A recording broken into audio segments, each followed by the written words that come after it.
I'm in another universe. I seem to be on a ship. I really should stop traveling this way.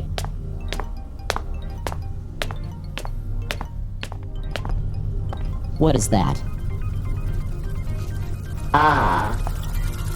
My sensitive eardrums. What is that awful noise?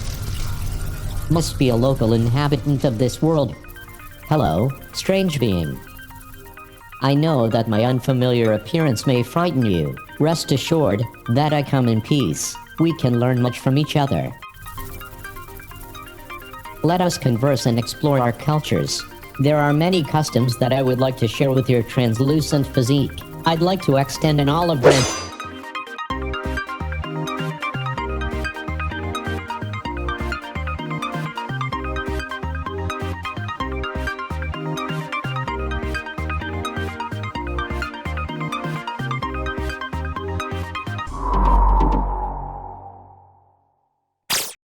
Phase paradox. I really picked a weird one for you this time. This is a very special game. Just from the title alone, you already know this is going to be strange.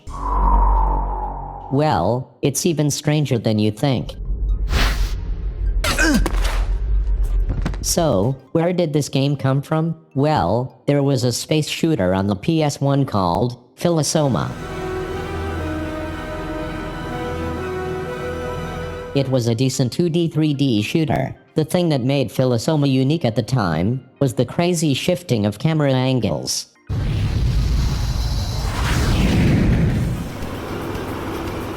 You may call it phasing. Anyway, Philosoma was a really tough shooter that swung you around in every possible shooting angle as the game went on. One stage would be a vertical shooter, another would be horizontal, and some others got real crazy. Like this one, where you can see what's coming up behind you.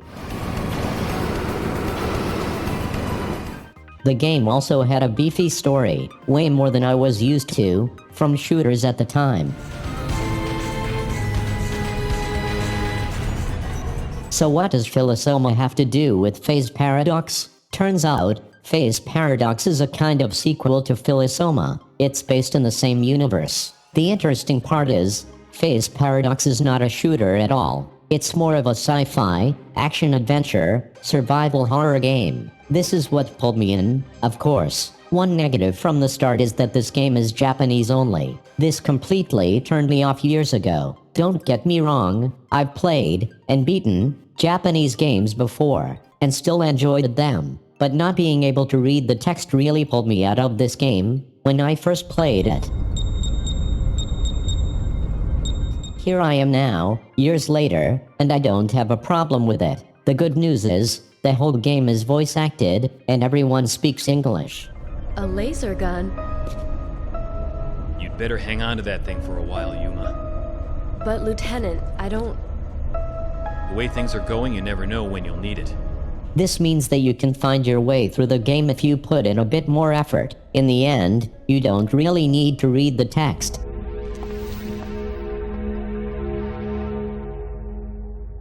Look at it.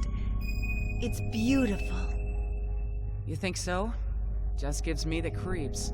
So, what the hell is this game about? You can tell it's going to be some metaphysical, sci-fi, mind-bending stuff, just by pressing the start button at the title screen. I mean, look at this thing.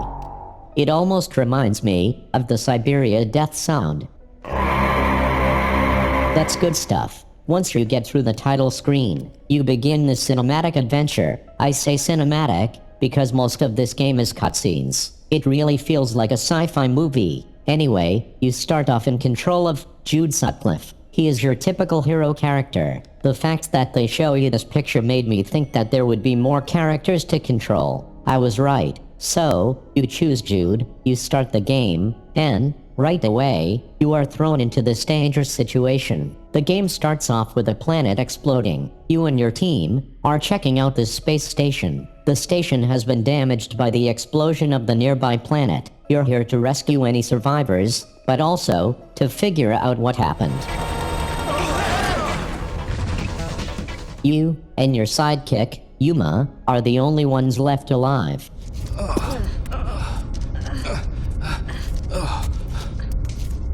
The culprit, at first, is this weird light that glides over everything.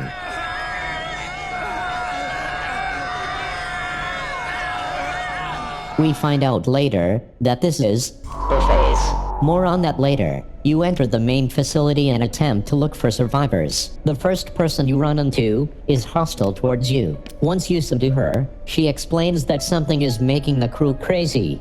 Then you were attacked. I was going to the doctor's room on the rear floor. Who attacked you? Was it one of the patients? Not just one, but all of them. You also find your captain from a previous mission. She is enclosed in a weird stasis tube.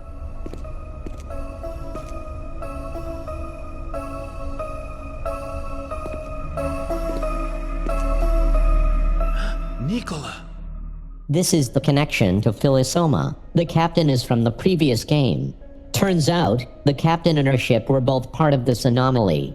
You see in the opening intro that the ship from Philosoma is heavily damaged. Then, the captain is ambushed by some weird alien. Now, she's in this cryo chamber. In any case, you have to find a doctor or someone who knows how to revive the captain. This game features one of those fancy, real-time maps. You just hold the map button, and you can walk around. Very helpful. It also makes the game pretty easy. You can see which doors are open, because they are green. Also, there is an extensive pause menu. You have detailed character profiles, mission logs, area maps, you name it. Jude has an interesting personality. He's rough and tough, but they threw in some funky humor to make him less of a cardboard character. Wow, if she gets a bit more confidence, she might really turn out to be somebody. I guess it helps a little. Anyway, you find your way to the main facility and learn the basic controls of the game. Graphically, the backgrounds are pre-rendered, just like in games like Resident Evil. Your 3D character moves around freely and you get to explore things. Basic third-person game so far, but it doesn't stay that way. You get thrown into cutscene after cutscene constantly, and you get used to it quickly. At first, I wondered if this game had any gameplay or thread at all. I thought you would just go around triggering cutscenes. Thankfully, that's not the only thing this game has to offer. You eventually get thrown into your first QuickTime event. I call it a QuickTime event because you are given a choice. The choice is in Japanese, of course. But you still have to make it. The first choice that Jude has to make is how he is going to enter this room with a hostile target. This is where the game gets real interesting. If you make the wrong choice, you might die right away, and then have to restart at the beginning of the QuickTime event. I say, might die, because it's not always clear that you will get a game over. Sure, you'll survive if you make the right choice, but sometimes you don't know that you've made the wrong choice until a very long cutscene plays out. For example, if you choose to kill Melee, here, you end up saving yourself from getting shot. But, since you chose to kill Melee, your friend Yuma turns against you a minute later and kills you.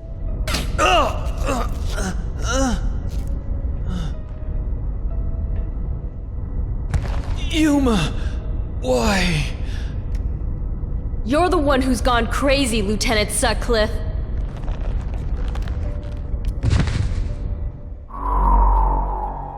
That's crazy. In this particular case, I had to back off so I don't get shot, and then subdue May without killing her. It may sound a little complicated the first time, but it's not that difficult to understand. The choices get harder though. Later on, some of your choices are timed. There is a countdown that shows up on the bottom of the screen. You need to make a decision very quickly, or you may end up dead. Wait! Take it easy! It couldn't be helped!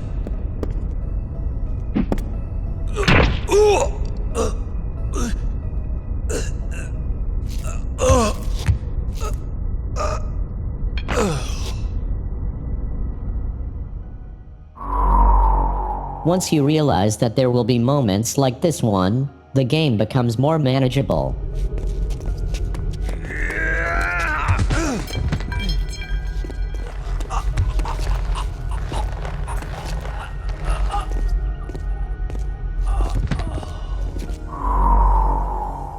The story gets pretty nuts as you go on. This part is pretty wild. First, you have to outrun a swarm of zombie humans. Then, your doctor friend turns into one of them.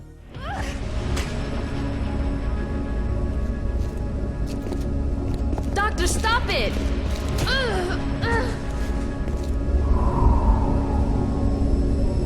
Doctor, what do you think you're doing? You wrestle with a good doctor and make a few choices. Of course, the wrong choice will get everyone killed. So, you have to lure the doctor to the center of the room. Then, you have to drop this huge capsule on him. Again, if you don't time the capsule right, he ends up killing you. After crushing the doctor, you have to quickly put on spacesuits. The zombies break in, and you have to throw them out into space. But, be careful, because if you didn't hook yourself up properly, you'll die out there too.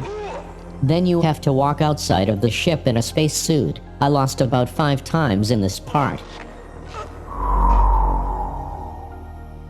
You eventually switch to your next phase. Here, you take control of Captain Renee. In Renee's phase, you come face to face with aliens and run into the military. Specifically, your old comrade, Sergeant Massimo. What the devil are you doing here?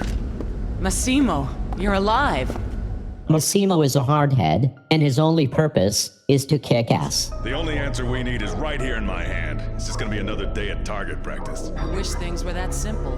Captain, it's time for you to rejoin the Wyverns. Please come with me. The dialogue between these characters is usually pretty funny. What in the world are those things? They appear to be some kind of alien planet substance. You also have a sidekick, Tanya, following you around. Really? You're kidding. How long do you think we can stay alive? Maybe 3 days at the most, but a rescue signal's been sent and they should have received it by now.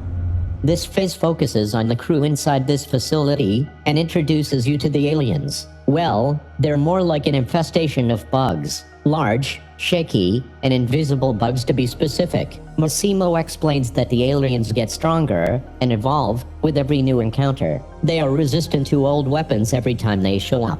This is similar to the Borg. They adapt and evolve, so new weapons have to be used every time. Also, the evolution process happens when light passes over everything. Now we know that every time light passes over the ship, the aliens are getting stronger. The bugs also seem to be connected to some of the crew going crazy, but you don't know why. Just like Jude, Renee's scenario has some crazy QuickTime segments. In this part, you have a shootout with some scared humans. They either kill you, Captain! Tanya! or get blown up by an infected human. Later, you have to survive an underwater segment with Tanya and an engineer. This part is another pain in the ass. You think you've made the right choice by sharing an air tank, but end up drowning, or you get pulled down to your death. The last person you take control of is Isla, a researcher who's been stuck in a transport capsule during the whole catastrophe. After escaping the capsule, she needs to figure out what is happening here. Immediately, Ayla is thrown into a dangerous situation. Wait, what's going on? Stop! Don't come any closer! I'm a research assistant at the lab. My name is Ayla. Don't shoot! Who and what you are is irrelevant. It is prohibited to enter. If you disobey, we will stop you by force. First, you run into hostile humans. When you try to get away from them, you encounter your first hostile alien. Again, if you make the wrong choices, either then humans will kill you, or the aliens will. Or, even worse, the humans will shoot through the alien and kill you.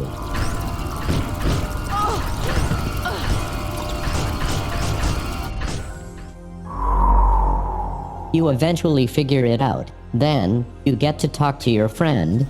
Isla, I'm so glad you're safe. And I can't believe you made it back. Give me a break. I almost got killed by your security guards. I'm sorry, Isla, but I wasn't sure if you were still human or not. It had to be confirmed. Your doctor friend explains the situation to you. These aliens are called Organelle. The Organelle have taken over the ship and are also responsible for the infection that's causing people to turn into zombies. Those things are called Organelle, and the ship is currently being overrun by them. Organelle? Where did they come from? Most likely they were fragments from the explosion. You mean organisms from 220? As Ayla, you join a group of scientists and take part in several complicated tasks to try and save this station. It's pretty big. Isla really gets destroyed in her phase. You get shot by lasers.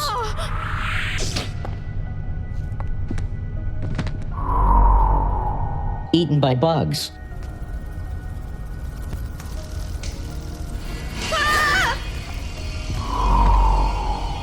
You even have to make this death-defying, action-packed jump across this broken walkway. Your comrades get their asses kicked too. Here I come.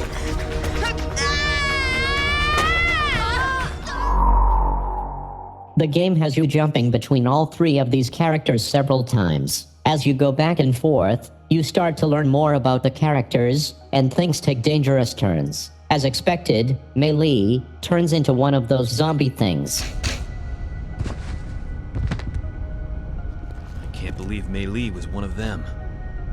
It was so sudden. She pulled the gun out of nowhere. Nice knowing you.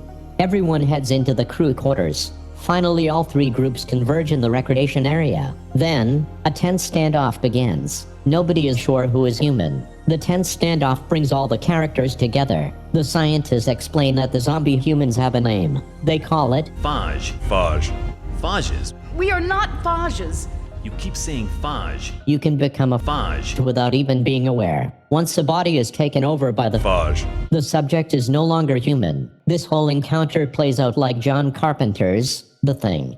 There are several QuickTime events in this part. You have to keep your cool and decide if Massimo is Phage. This part has some crazy results if you make the wrong choices. Spoiler alert, the only Phage. is Tanya. So, if you make the wrong choices, she either kills everyone. Wait, you're making a mistake.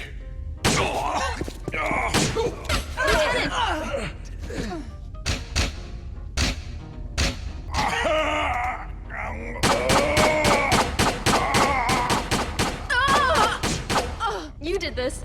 You did it all. Or kills most of you. No!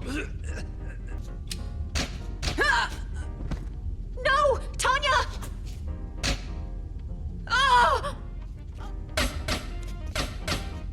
What a scene. I have to say, some of Massimo's best lines are during this sequence.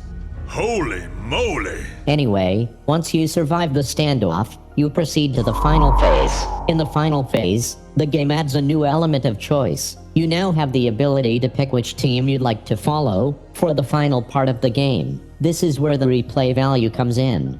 The first time, I chose Jude. In Jude's scenario, you follow Massimo to the armory to load up on some better weapons. Look, I know you're strong, but can you handle those? When I'm drunk, I can carry 3 of them. Then, you have to head to the alien core and destroy it.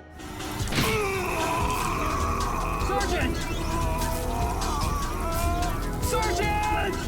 If you pick Renee's scenario, you have to go to the captain's stasis capsule. Turns out that she is the receiver to all these aliens. She is mentally linked to the organelle. If the captain wakes up, the whole ship will explode. So Jude and Massimo have to destroy the alien core while the doctors revive the captain.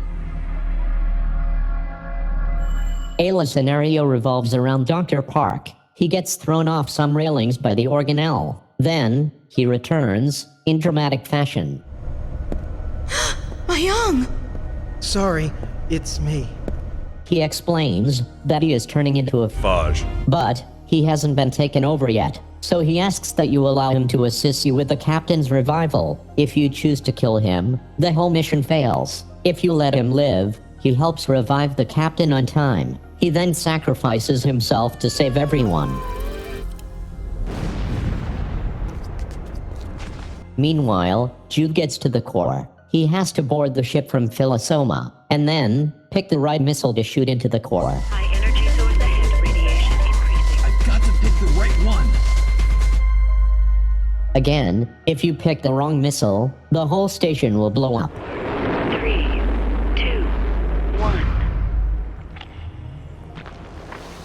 Heat source increasing.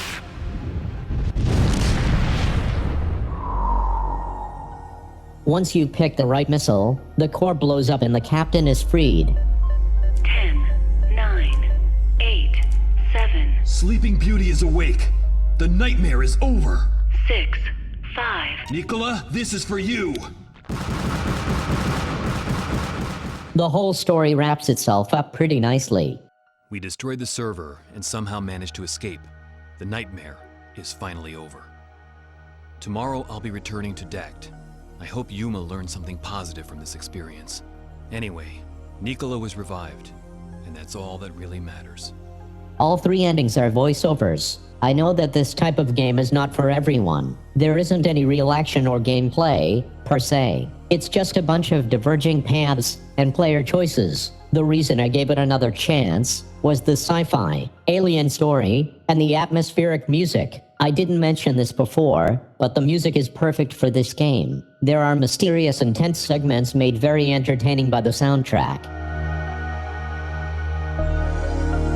I know I said survival horror earlier, and there really isn't much of the horror here, but there is a bunch of survival if you make the wrong choices, especially when you can't understand the Japanese. I stick by my claim. It's a shame this never came out in the States. It's not like the PS2 didn't have strange games that should have stayed in Japan. I don't think this would have done that badly. Sure, the voice acting is funny, and sometimes ridiculous, but it's mostly entertaining, and the story keeps you invested in the strange characters. There is a certain kind of charm to this game. It tries to combine several different movie ideas together, while adding some unusual gameplay elements. Personally, I wish this game had a combat system where you fought the organelle throughout the ship, in Resident Evil style. There could have been backtracking, keys, puzzles, bosses, etc. But that's just a pipe dream now. In any case, the game is memorable and stuck with me all these years. It's worth taking a crack at if this is your kind of thing. If you ever run into this strange game, give it a chance. It's more fun than it looks.